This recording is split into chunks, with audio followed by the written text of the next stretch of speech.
Aujourd'hui, une première partie sur le yoga et les neurosciences, ou comment apaiser notre système nerveux grâce au yoga. Aujourd'hui, j'aimerais te parler de deux zones de notre cerveau qui travaillent de concert lorsque notre système nerveux, lorsque notre état émotionnel et la guérison de nos blessures, de nos traumas est établi et travaille correctement, et lorsque c'est en déséquilibre.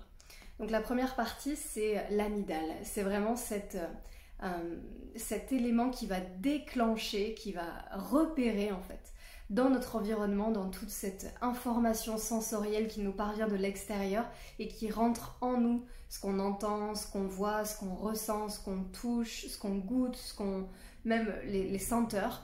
Toutes ces informations sensorielles qui nous parviennent, notre amygdale, elle va vraiment les capter. Et c'est elle qui va décider est-ce que oui ou non c'est une menace. Est-ce que je perçois de mon environnement c'est une menace ou pas. C'est un peu l'alarme incendie en fait. C'est elle qui va capter est-ce qu'il y a de la fumée, est-ce que c'est léger, c'est ok, ou est-ce que c'est vraiment une fumée noire épaisse et là on est en danger. Si c'est le cas, il y a tout ce qu'on appelle la réponse au stress qui va s'activer, j'en parlerai dans d'autres vidéos. Et la deuxième partie que je voudrais explorer aujourd'hui, c'est notre cortex préfrontal. J'ai du mal avec l'anglais et le français. Cette zone vraiment, finalement c'est 40% de notre, 60% même de notre cerveau, c'est vraiment énorme aujourd'hui. Au fur et à mesure de l'évolution de l'humanité, c'est celle qui s'est le plus développée. Et c'est pourquoi on est souvent beaucoup dans notre tête aussi, parce que c'est le siège de notre raison, de notre conscience. Et si cette première partie-là, cette amygdale qui est vraiment au centre, qui est dans notre système limbique, le système émotionnel, si elle capte une menace qu'elle considère, là la fumée, elle est vraiment trop noire, trop opaque et c'est dangereux pour nous, eh bien elle va envoyer des signaux au corps, elle va engager une réponse au stress avec les organes qui vont s'arrêter quelques-uns et puis le cœur qui va commencer à battre davantage, etc. par exemple, pour pouvoir réagir au stress. Donc soit je me paralyse, soit je fuis, ou alors soit je combats. Mais dans tous les cas, il faut faire face au stress. Parce que cette petite partie, cette petite alarme incendie, elle aura repéré quelque chose qu'elle considère comme dangereux, comme pouvant porter atteinte à notre survie. Et si on est quelqu'un qui a une vie plutôt paisible, si on a fait un sacré travail de nettoyage de nos blessures d'enfance, de ce qu'on appelle les traumas, de nos chocs émotionnels, etc.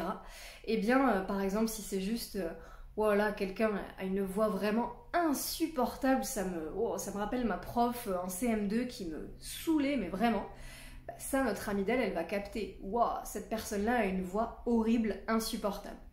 Si je suis quelqu'un, comme je le disais, qui est plutôt serein, sereine et équilibré, de manière dans notre cerveau, ça se fait au niveau du cerveau, au niveau de notre biologie, eh bien, notre cortex préfrontal, il va lui envoyer un message en mode « Ouais, bon, ça va, c'est pas non plus horrible, on va pas en mourir, quoi. » Donc en fait, cette partie-là, elle va répondre à l'alarme incendie en lui disant « Ouais, t'as repéré de la fumée, merci d'avoir fait ton travail.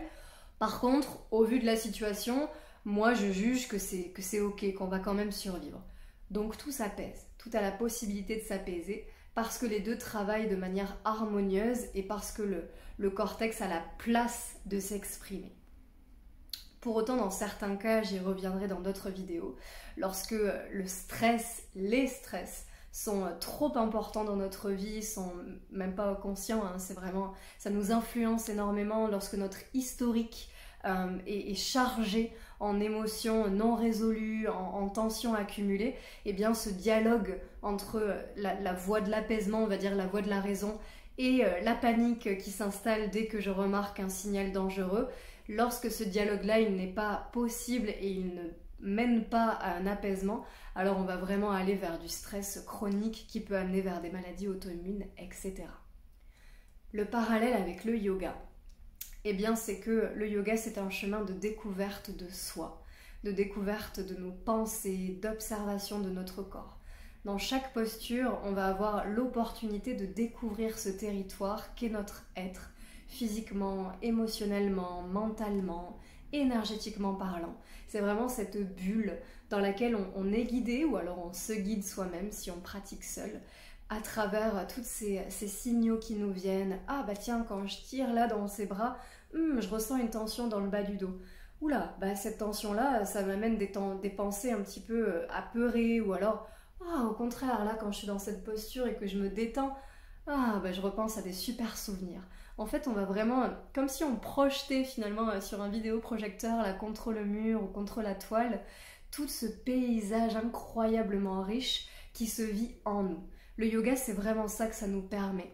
En tout cas, la manière dont moi je l'amène, par exemple, c'est vraiment cet espace d'exploration de soi. Et plus je repère les moments où, waouh, selon ce que la prof ou le prof me dit, selon la posture, selon l'intensité du cours, selon la journée que j'ai eue avant de venir au cours de yoga, et ben là je vais repérer qu'il y a mon ventre qui se serre.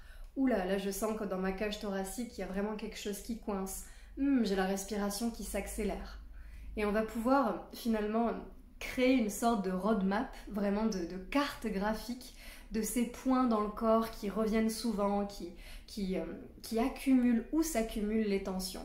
Et c'est vraiment cette vision et cette connaissance de soi globale qui va nous permettre de reconnaître les moments où la réponse au stress, elle s'active. Ah bah là, c'est comme au cours de yoga quand elle m'a dit il vaut mieux relâcher ou quelque chose qui m'a activé.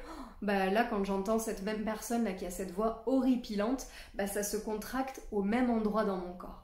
Et je vais pouvoir faire des parallèles et repérer. Et me dire, ah bah là, c'est pas moi qui ai un problème en fait. C'est pas moi qui deviens fou, qui deviens folle.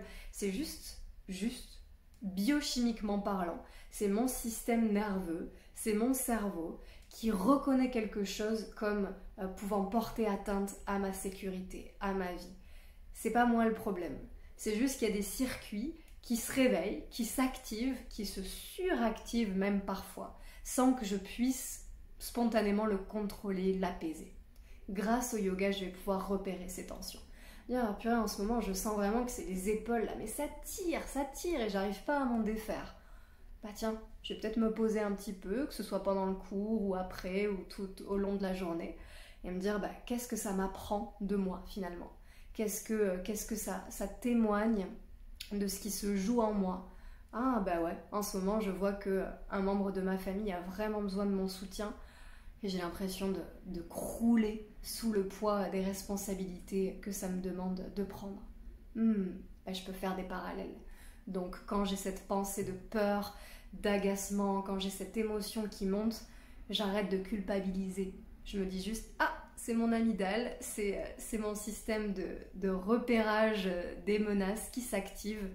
Et je le sais parce que grâce au yoga ou grâce à la méditation, grâce à toute autre pratique de découverte de soi, je l'ai déjà vécu dans mon corps. Merci à toi pour cette vidéo. Je serais très curieuse de voir ce que ça t'apporte, toi aussi le yoga, comme espace d'observation et de libération des tensions. N'hésite pas à m'écrire en commentaire et à très bientôt pour une prochaine